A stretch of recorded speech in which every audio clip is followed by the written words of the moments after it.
Hey everybody, welcome back to Gideon Stuff, and welcome to another episode of I EDC'd blank for 2 weeks.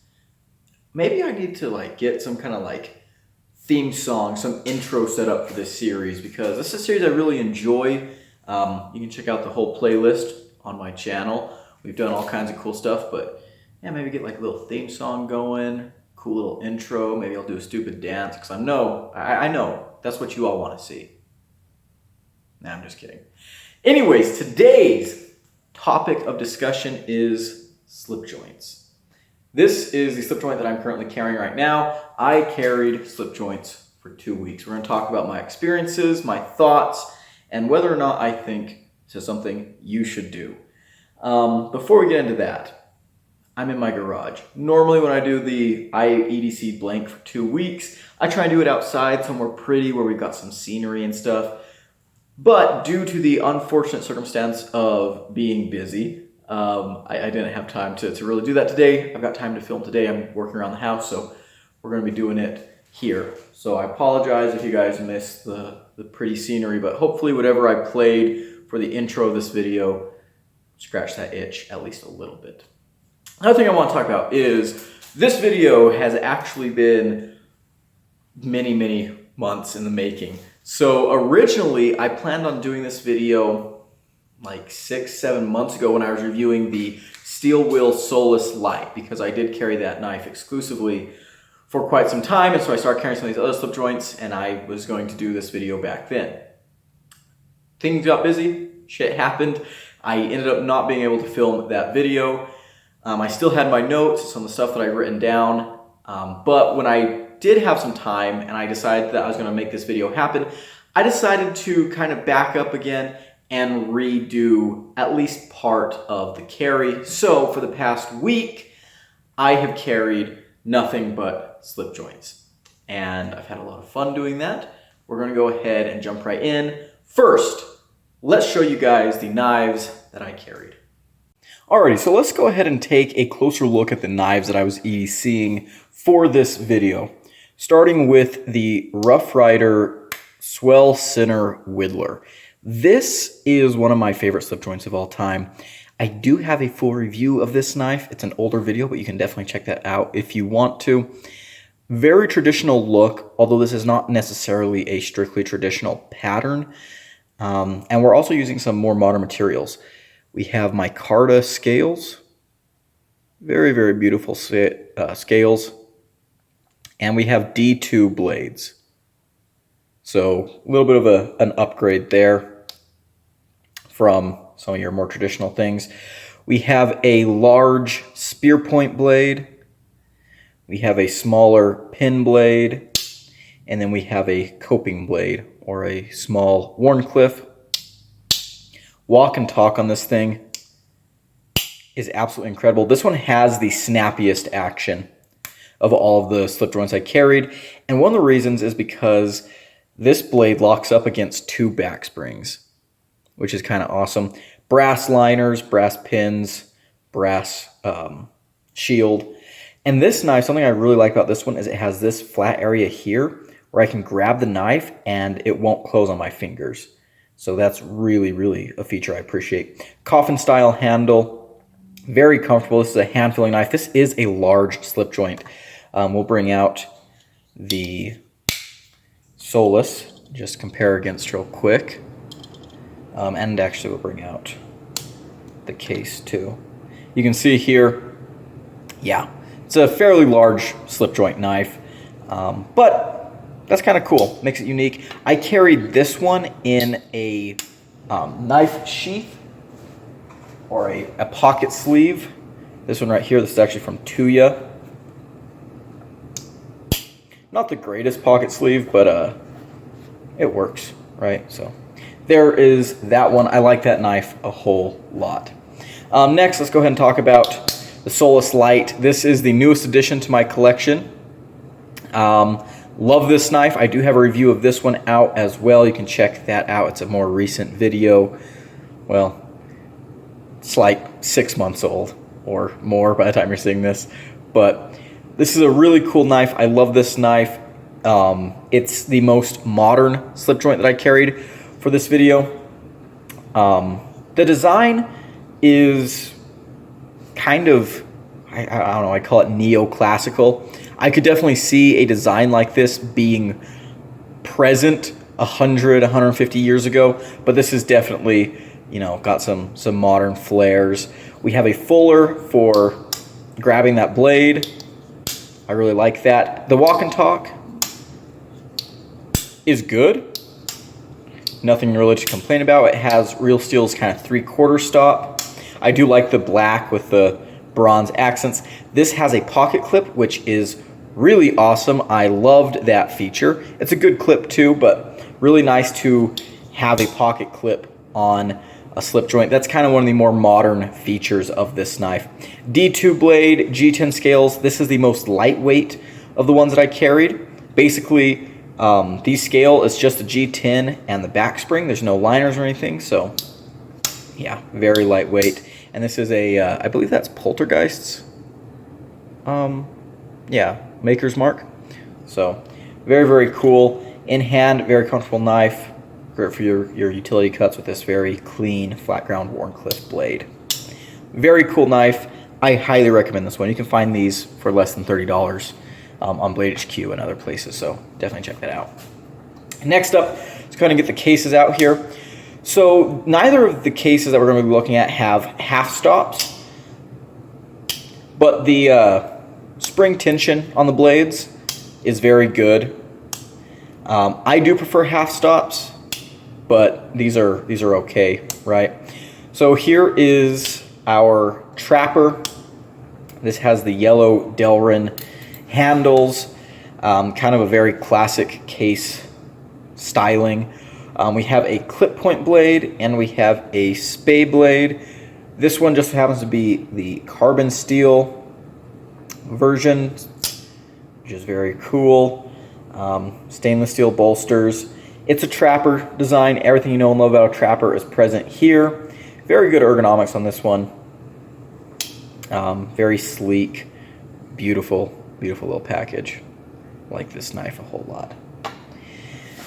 The Stockman, 3 blades. We have a large clip point.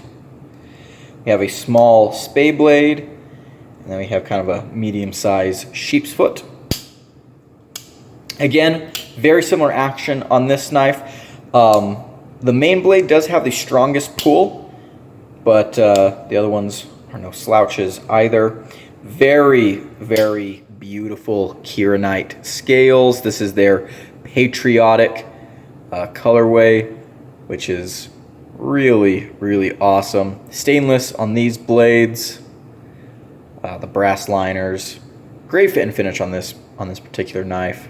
You can see we've got some wear marks on those bolsters and on the blades, which I don't mind. And honestly, wear marks on traditional knives like this, they just fit right in.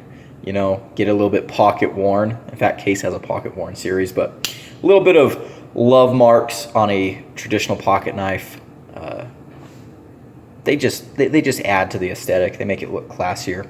Size comparison to those two, but yeah, and these are the 2 most expensive knives. This one is the most expensive one that I carried for this little experiment.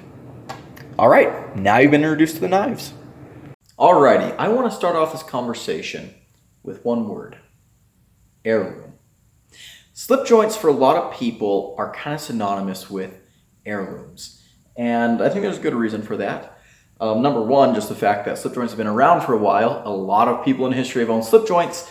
And there's something about passing a pocket knife down through the generations that's just satisfying. It's good for the soul. I'm not sure exactly what it is, but when your dad, your grandpa, uncle, brother, sister, mother, someone hands you a pocket knife and says, hey, this is the knife that I've carried for 25 years, and I want you to have it now. There's something special about that. It's the fact that it's an item that's not only sentimental, but it's something that has been with that person through a lot, right? Think of everything that your grandpa's pocket knife went through while it was in his pocket. Think of everything your grandpa did while that knife was in his pocket. There's kind of almost an air of mystique around it. right? And then you get the pocket knife and it has wear marks. It's got nicks and scratches, the scales are scuffed, the blades are sharpened down to almost nothing. In essence, it's a piece of your grandpa or whoever it was that gave you that knife. You know, there's a lot of things that are heirlooms, right? Maybe rings or necklaces, jewelry is very popular as an heirloom. A lot of times there's something that are deeply inherently connected to the person that gave you that item. Pocket knives are no different. In fact, I would say that pocket knives, in a way, are sometimes more representative of the life a person led than any other item they can possibly own, right? That knife that cut that apple, that cut that rope, that pried open that bottle, that picked that splinter, that knife was intimately connected to its user. And there's something really, really special about that. And so Slipjoints have always had this, I guess, power over our sentimental side. And Case and other companies that make traditional slip joints like this really try and lean into that, I think. They even have series called the Heirloom series or this, that, and the other, where you're getting at something that you're wanting to pass down, right? And of course, you know, let's take ourselves out of the mind of the recipient and put ourselves into the mind of the giver for a second. How awesome is it to pass a piece of yourself directly on to someone that you love or respect or just care about? That's powerful, right? And it's powerful to know that the pocket knife that you had with you for years and years may outlive you and lead another life with someone else. And then maybe they'll pass it on. And at the end of the day, your tool has outlived you and your son and maybe even your grandson. And it's still going. And it's still having adventures. It's still creating a legacy. That is really, really cool. Having something to pass on, to pass down, is sentimental and it's important. My children are going to inherit a bunch of rocks. I apologize to my future spawn. In the spirit of this talk on heirlooms, I want to take a little bit of time to tell some stories. I have told these stories before on the channel. They're scattered around some videos somewhere. So if you've already heard these stories, feel free to skip, but I think they're important, so I'm going to share them here again. We're going to start off with the story of this Case trapper. Now, when I was a kid growing up, surprisingly, I did not carry very many traditional slip joint folding knives. I had a couple of Swiss Army knives, but one of my main EDCs when I was young was a Gerber paraframe. I know. But I grew up around cowboys and ranchers, a lot of guys that carried knives like this. This was a pocket knife to me growing up. I just never really carried one. I stuck to the more modern stuff. But I really admired these knives, and especially Case. I had this idea in my head that Case knives were the pinnacle of quality in the knife world. I remember going to feed stores and seeing the display cases with all the Case knives in there. You know, they're like $75 to $100, and I remember thinking, wow, that is a knife. That's a knife. And I always remembered just really enjoying seeing my grandpa, my dad, my cousins, uncles take these knives out and do stuff with them. There's just something satisfying about it that I thought was really, really cool. For example, one knife that I always thought was awesome was when we would brand calves. We had a Schrade Oldtimer Stockman that was part of the branding kit. And my Uncle Steve would take that Stockman and he'd notch the ears on the calves. We'd take a slice off and notch the other ear. And then after branding was done, we're all sitting around eating our sandwiches, he'd sit there and he'd sharpen it. I always thought that was kind of cool, right? I had a lot of respect for knives like this.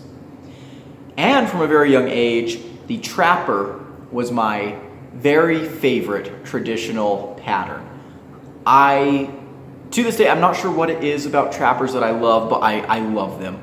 I think trappers are just beautiful. I love the spade blade, the clip point blade. They're just gorgeous. They're elegant to me. And I remember I had a lot of like magazines that had knives in them, and I remember just drooling over these over these trappers. I always wanted one. But I never really bought one because, they were a lot of money for a kid back then. And then when I graduated high school, my great aunt Kate and her 2 sons gifted me this knife. And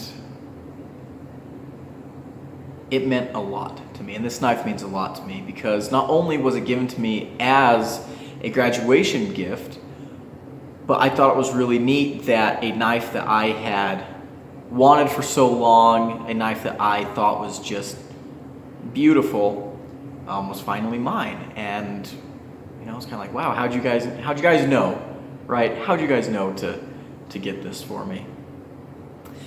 And then just a few years later, like I think a year and a half or so later, my great aunt Kate passed away during the pandemic and stuff.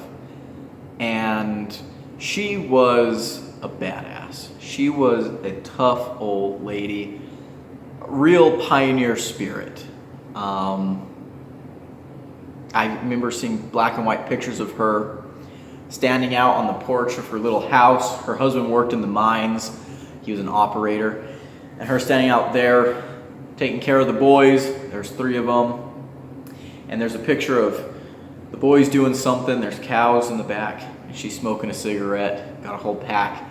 Actually in her, I was going to say in her pocket, but no, it was tucked in the rolled up sleeves of her shirt. And so this knife reminds me of kind of where I came from, right? That pioneer spirit that, a lot of my ancestors were some tough people. Came across the plains, mountain men, cowboys, trappers, and this kind of helps me feel connected to them. And so that's a very, very special knife. And this is a knife that I plan to one day pass on to my own son or daughter. And so I think that's really, really cool. So the next knife we're going to talk about is this Stockman. And this is a funny story. So I got this knife while I was in high school. I think I was a junior or a senior. I can't remember. But anyways, one day my dad, he gets back home from work, and he walks in there to the kitchen, and I'm sitting in there doing homework or something. He says, "Hey, you want to see something cool?" I was like, "Yeah." So he pulls out a knife like this. He sets it down on the table, and I'm like, "Oh my goodness." And this was the most beautiful knife I had ever seen. I mean, look, it's just gorgeous. And of course, I still had this idea in my head of like case knives are top tier. Like these are grail worthy knives, right? So my dad showed me this. I'm like, holy cow, this is awesome. Where did you get this? He said, well, I was in town. My dad's a mobile veterinarian. So he's like, I was in town coming back from a call, and I stopped by the hardware store, and I saw that they had those knives on sale. So I figured I'd get myself one. I was like, that is so cool. That is awesome. Wow, I'm so glad you grabbed that. And my dad kind of nodded and laughed. He said, yeah, I figured it was a pretty looking knife. So fast forward a couple of months, it's Christmas, and we're over at my grandparents' place, And Christmas Eve, my family goes over to the grandparents' place, and we sit and we play cards, and we eat snack foods, and my grandparents give us our Christmas gifts, and we give our Christmas gifts to the grandparents. And so this is going on, and my dad tells my grandpa, he says, "Hey, I got you something special, something extra." Gives him this little wrapped box. My grandpa opens it, and it's one of these, it's this knife. I turn to Dad, I'm like, "Oh, wow, you gave Grandpa your knife?" And Dad says, "No," and he pulls his out of his pocket. He says, "No, I just picked one up for Dad too, so, now we match." I was like, "Oh, wow, that's awesome." And in the back of my head, I'm thinking to myself, I bet Dad grabbed me one too. I bet Christmas morning there's going to be a Stockman knife for me. And so I was all excited. Well, Christmas morning comes around, and nope, no knife for Gideon. And obviously, I don't know how old I was, 16 or so, 16 or 17. I can't remember how old I was. Obviously, I'm like, okay, well, I'm not going to show that I was expecting anything. I'm not going to show that I'm disappointed or anything. And so, I was kind of disappointed deep down, but I wasn't going to show it. It's like, oh, I guess, maybe there was only 2 on sale, or, Dad and Grandpa, that's their kind of thing. Well, my birthday is 2 weeks after Christmas. And a lot of times my, Christmas, birthday kind of gets wrapped into one thing or whatever, but always have a special, birthday dinner type thing. And so sitting down for my birthday dinner, and my dad comes and taps me on the shoulder and says, "Hey, I got you something." And it was one of these. He had got 3, so now me, my dad, and my grandpa all have matching knives. My dad just had to tease me a little bit, make me wait, until my birthday, which I think that's a fun story. I love that story so much. But so me, my dad, and my grandpa, we all have matching case patriotic Keurig Stockmans, which I think is really cool. I'm really close to my dad and my paternal grandfather. We all have the same initials. There's kind of a tradition in my family where the oldest son will get the same middle name as his dad, and then the first name will start with the same letter. And so my son will have those same initials too. My oldest son will have those same initials too. And maybe if they're still making these, I'll get him one, so we'll have a line of 4 all coming down. But I think that's really cool. It helps me feel connected to my dad and my grandpa, so I like that a whole lot. And last story, this one's going to be really, really quick. A while ago, years ago, I reviewed this Rough Rider Reserve Swell Center Whittler. I really like this knife. I fell in love with this design. It's so cool. And I thought to myself, who else would like this? My dad.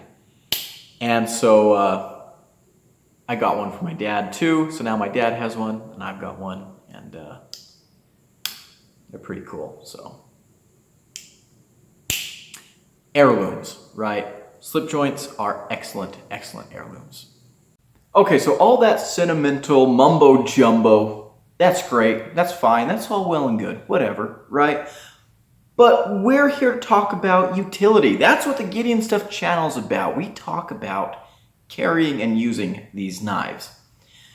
Well, I think that all that sentimental mumbo jumbo actually plays a big role in the appeal of carrying a traditional knife today. I made a video a long time ago, almost a year ago, talking about the appeal of modern traditionals, and we talked more about things like Finch knives and Jackwolf knives, but there is definitely a huge appeal to carrying something like this. It feels good to pull your knife out of your pocket, deliberately open it, get your task done, and put your knife back. It feels good. It's grounding, right? It connects you to the legacy of knife users, right? There is something very satisfying about carrying something traditional. It it feels good. It's a very, very hard thing to talk about, but the one thing I can compare it to, and I did this in the other video too, is this is my hiking gun. It's a Ruger Wrangler, right? Why is this my hiking gun? Why do I choose this as a hiking gun? Well, I have some like legitimate reasons, I guess, right? You know, this is a very easy gun to carry. It's not super heavy when I'm hiking places. It's easy to take with me. It's a 22, so I can keep 100 rounds of ammo in my bag and not even notice they're there, right? There's some honestly good utility, you know, that I can think of for carrying a gun like this. But the main reason is I just like feeling like a cowboy, right? I just like this gun. I think this is a beautiful gun. I think this is a cool gun. And I like feeling like a cowboy. This reminds me of being home on the ranch. This, again, kind of reminds me of, you know, my ancestors, those that came before.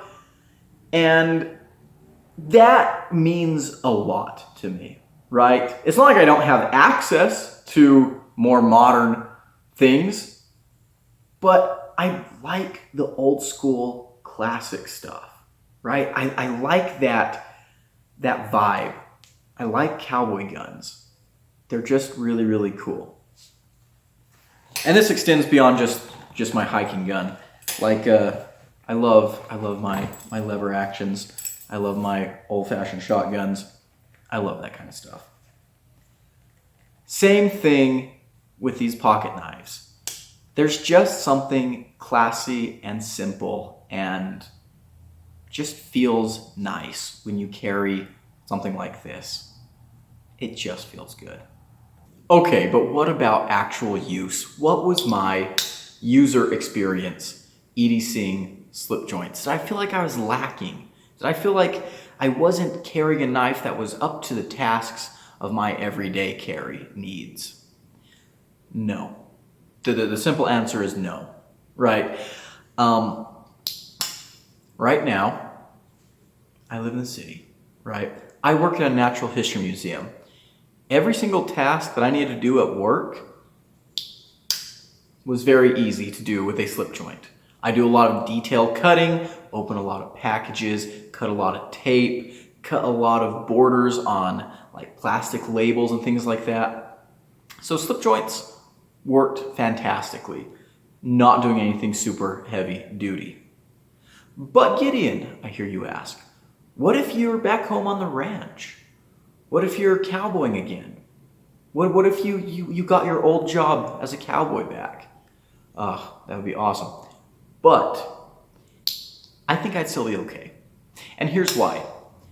The old timers did it, right? The old timers, these are the kind of knives that they would carry, and they were just fine. And in fact, so I remember talking to my great grandfather, and basically the philosophy that he and a lot of other people that I've met shared was, if you have to cut something or perform a task that your pocket knife can't do, you grab a fixed blade. And honestly, you can't really argue with that logic, right? As much as I like my big overbuilt cold steel folders, would it make more sense to carry a slim, slicey slip joint in addition to a big, chunky fixed blade? Yeah, probably. In most cases. Sometimes. I mean, you guys know me. On this channel, we love cold steel.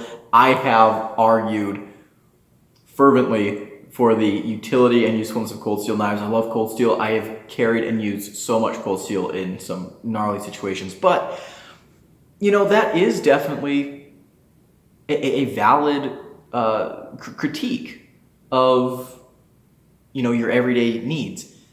If this can't do it, well, you get something that can, right? And honestly, as far as pocket knife tasks go, there's not much that these won't do. So at the time that this video comes out, you will not have seen the review for this knife yet, or the Trapper either. I haven't finished filming the reviews yet, but I have filmed the review cutting.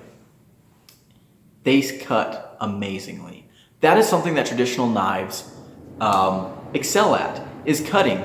They realize that a knife is meant to cut. You get thin blade stock, you get excellent geometry, and these things cut and cut and cut and cut and cut and cut and cut. Right? So if you're slicing some ropes, cutting an apple, basically anything that's a pocket knife task, this is going to do it for you. I knew a guy, and I swear to you, I'm not making this up. I knew a guy who dressed out an entire elk using a cased peanut.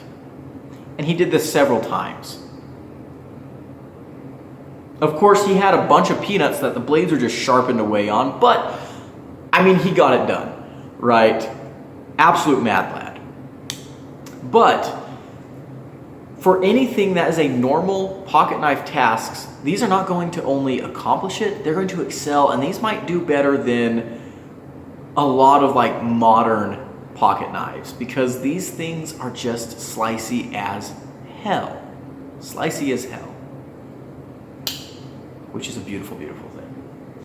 The other thing that slip joints have over modern locking knives is legality, right? Slip joints are pretty legal around the world. I'm not a lawyer, don't, take my word for gospel or law, but most places allow you to carry a slip joint knife, right? Basically the only places where you're not going to be okay carrying this, especially in the United States, is like government buildings where they just don't allow bladed weapons at all, right? But like, especially in the United States, I can take this knife literally anywhere, except government buildings again. And I'm good to go. And that's nice. That brings a lot of peace of mind. If you're someone that travels a lot, if you just get used to carrying slip joints, you're very rarely gonna have to worry about, oh my goodness, is a knife in my pocket gonna be legal in this place I'm going? Chances are it will be, right? And that can be a huge benefit. Getting in trouble with the law is not fun, and knife laws are stupid. I'm going to say it here and now, knife laws are ridiculous. I gave a whole presentation in one of my communications classes that I took when I was a freshman in college.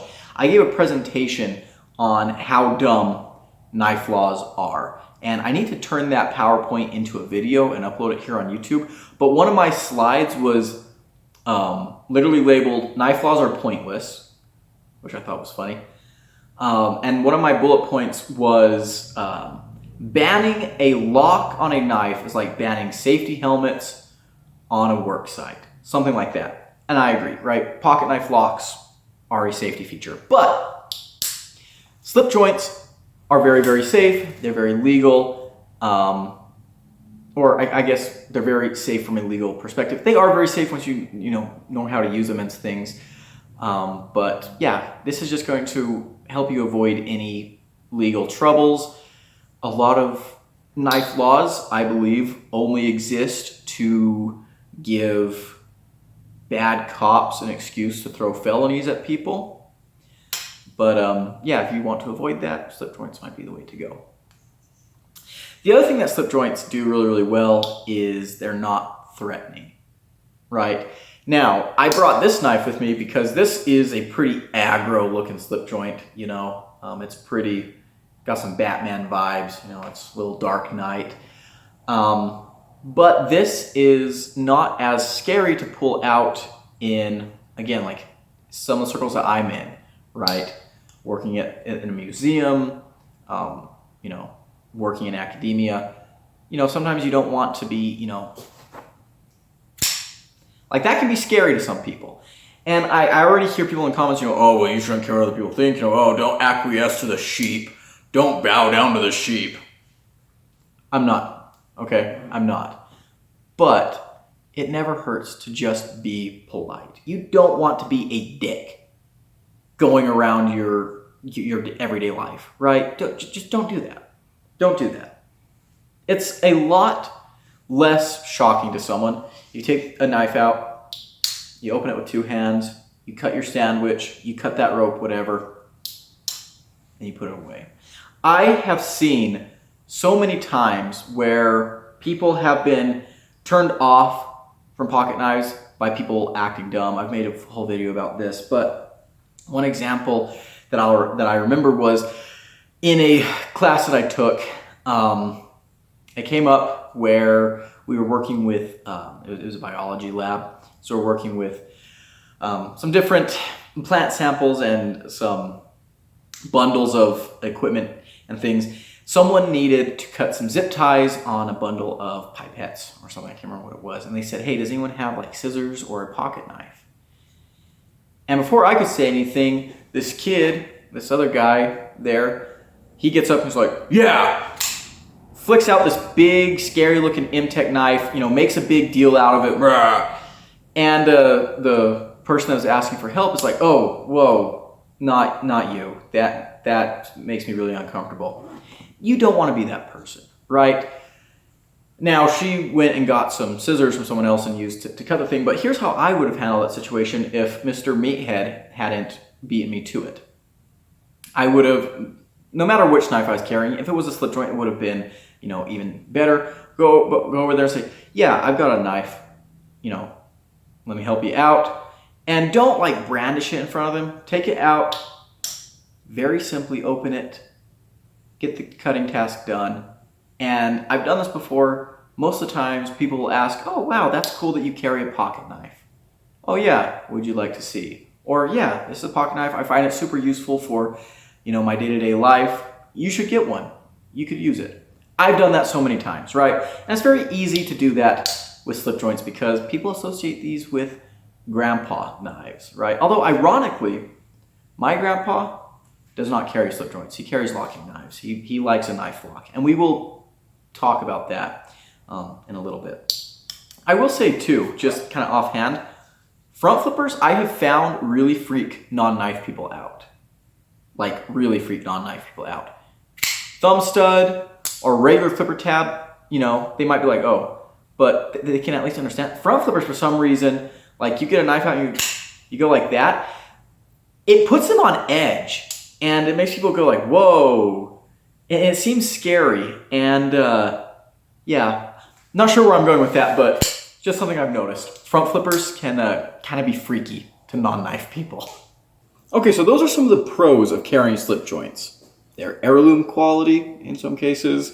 They feel really satisfying to carry. They cut amazingly, and they're legal friendly and socially acceptable. What are some of the negatives? So the first things I'm going to list as negatives are kind of some things that don't apply universally. One thing, materials can sometimes be a letdown, right? With these case knives, I'm not the biggest fan of Case's stainless steel. Their carbon steel is a little bit better, but the stainless, not my favorite thing ever. I gotta be completely honest. It's easy to touch up, it's easy to maintain. That does have some legitimate merit, but yeah, you're gonna be doing a lot of sharpening. I mean, you can see this knife here has been sharpened quite a bit. That is something to take into consideration. However, with multi-bladed knives, you can really, distribute the work between these different blades and keep your edges sharp longer. And the other thing, of course, is if that's a concern for you, there are knives that have better edge retention available. This Rough Rider here, this says D2, this has tons more edge retention than either of those case knives. So, there are other ways you can go. The other thing I was going to say is that for slippery environments and stuff, sometimes these aren't the best, but again, that's just a matter of materials. The G10 on this guy is nice and grippy, so, it's not a danger in that case. All right, so let's go ahead and talk about some things that are actual legitimate concerns. Number one, slip joints are not the best for people that have dexterity issues, arthritis, or maybe you just got some other dexterity issues. Because sometimes grabbing that blade and pulling it out, finding that back spring, that can sometimes not be fun. There are some fixes to this, though. I would say if you're someone that doesn't have, you know, necessarily the grip strength that you used to have, or you've just got, you know, decreased grip strength or mobility, don't go for a multi-bladed knife. Go for a single-bladed knife. It's a little bit easier to grab the blade, and go for something that has a long pull instead of a nail nick or something like that. But that is definitely an issue to take into consideration. The other thing is these knives do not lock. That is something to take into consideration. I talked about while I was at the museum, you know, everything that I was doing with these knives, they were able to accomplish. That was a lot of utility cuts, a lot of, you know, very light duty cutting. Yeah, it was fine. Breaking down boxes, things like that, I would not recommend, you know, a slip joint. When I'm out in the field and stuff, I don't carry a slip joint as my primary folder. I sometimes have a slip joint with me. In fact, most of the time I have a slip joint with me for other reasons. But I like having a knife lock. You can be as careful as possible. You know, you hear the adage, treat every knife like it's a slip joint. I think that's completely valid. You know, be careful with using a knife. You know, just like any other tool, you got to use it right. But things can happen. Things can go wrong. There can be situations that you didn't plan for. And I do like the safety of a lock. Now, again, that's not inherently a diss against slip joints. In fact, a lot of times I carry, like this knife here, I carried so much as a secondary. I carry my locking knife, fixed blade, and then I carried this knife with me. And that worked out great, right? If I had a light duty task, I could pull this knife out. If I was at work, if I was, you know, maybe around mixed company, you know, use my more people-friendly knife. But yeah, that lock, not having that lock definitely is something that you can and should keep in mind, at least be aware of it, and just be very, very careful. Carrying the knives can also be a little bit of a negative. Get a pocket slip, or, you know, just do a pocket dropper. Again, though, this is kind of inherent to the difference, to the separate design. Like this knife is easy to carry because it has a pocket clip. But, you know, pocket droppers, I've got mixed feelings about that. I definitely recommend getting like an EDC slip or something. I don't have any super high quality ones. I should fix that. There's some great companies that make really good high quality slips. But yeah, carrying a slip joint, you know, if you don't like stuff jiggling around in your pocket, that can be an issue. The other thing is fidget factor is greatly reduced with slip joints. There is a satisfaction to, you know, the walk and talk, but if you like flicking and flipping and stuff, slip joints aren't really going to be for you. That's more of a, you know, aesthetic, like kind of fun side of the knife world, but, you know, it's valid. I'll mention it. Slip joints, not the fidgetiest things ever. Blah. Now, there's something I want to touch on briefly in this video, and it's not something that's like a good or bad thing. It's something that I just kind of want to talk a little bit about. Multiple blades. Why? Right? I must say I've got mixed feelings on this. On the one hand, having multiple blades allows you to, you know, distribute the workload between all of them, so you're not using one blade a lot and, you know, it's always dull. You know, you can kind of basically triple your edge retention, right? But if you have good steels, that's not really an issue, and besides, sharpening is a thing that exists, so, you know, there you go. On some patterns, like this whittler, the multiple blade shapes are because this is for whittling, you know? You've got different tasks to do with your blade. Something I noticed was while I was carrying this, sometimes I would go for this blade here. Maybe it's because it's less threatening or something, I don't know. Very thin, very slicey, good, useful shape. But I did appreciate having the options to choose between my different blades. I didn't use this blade all that much, the coping blade. But this would be a nice, you know, for utility cuts, little kind of X-Acto knife almost. Having multiple blades, I can see arguments both ways on like why you might want it, why it's stupid. You know, do you really need more than one blade? Like honestly, was there a huge difference in performance and utility between this knife with 1 blade and this knife with 3? Not really, no. Like, I could do everything with this knife. But I can also see someone saying, you know, oh, well, you know, if you have different tasks, you know, you can use different blades or different things. So it's something that I haven't totally made my mind up about yet. Like with this knife here, 9 times out of 10, I just pulled out the regular blade. The other times I pulled out this blade just because it was easier to access, and I used that one a little bit. Very rarely did I use the little spade blade. In fact, I don't think I ever did. But yeah, it's an interesting conundrum, I guess. 2 blade or not 2 blade? I guess in this case, 3 blades or not 3 blades. But I want to hear what you guys think about that. Well, guys, I think that's just about going to wrap it up. So let's go ahead and give my final thoughts. What do I think about carrying slip joints? Now, when we were talking about the negatives, some of those negatives, like the materials, the slipperiness in hand, the difficulty of carrying, those only apply to like traditional slip joints. As for slip joints themselves, like this one here, which is a much more modern slip joint, they're really, really excellent, right? There's a lot of good things going on here, the legality, the social acceptability. A lot of slip joints, even modern slip joints, tend to keep the very thin, very slicey profiles of the traditional, so you get that boost in performance. But you know, you get an upgrade with modern materials. You get modern conveniences like the pocket clips. I think slip joints are absolutely excellent. I thoroughly enjoy carrying this knife. This is one of my most carried secondary knives. This is an amazing complement to pretty much anything else I could carry.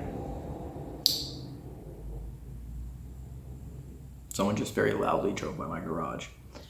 I'm a big fan. When it comes to carrying the more traditional stuff, there's just a lot of heritage and culture and just goodness about carrying these knives. They feel absolutely fantastic and satisfying. My biggest downside with slip joints is literally the non-locking bit, right? I do appreciate knife locks. I have had knives fail on me in use. I have seen some very gnarly injuries related to slip joint knives. Obviously, you know, just be careful, know what you're doing, know the limits of your knife, but that kind of goes for everything. So after 2 weeks of carrying nothing but slip joints, would I do it again? Is it something that I'd be able to do? Yeah, absolutely. And I'm hoping that we see more things like this. I mean, we're starting to see a proliferation of modern slip joints, but you know, I really feel for our brothers and sisters across the pond and in different places where they can't carry locking knives. That sucks. That really sucks. And my deepest condolences to you guys. But there are some great options out there. And, you know, if I had to spend any amount of time in the UK, for example, you know, I would definitely be fine carrying a slip joint such as this. Of course, I have to familiarize myself with all of the laws in that area in particular, but you get what I mean. You get what I'm going at. Slip joints, they're classic. They're very functional. Do they have a place in today's EDC world? Absolutely. Abso-freaking-lutely. Slip joints are great. If you've never carried a slip joint, I highly recommend trying it out. Whether it's a modern one like this or a traditional trapper or something, they are just so much fun. A very different, very unique carry experience, but beautiful, beautiful things. So that is going to be it for today, guys. Thank you so much for watching, and a big thank you to our channel members. I really appreciate everything that the channel members do. We have a lot of fun over there on the channel members community page, if you want to become a member, there's a button down below. Let's see, what else?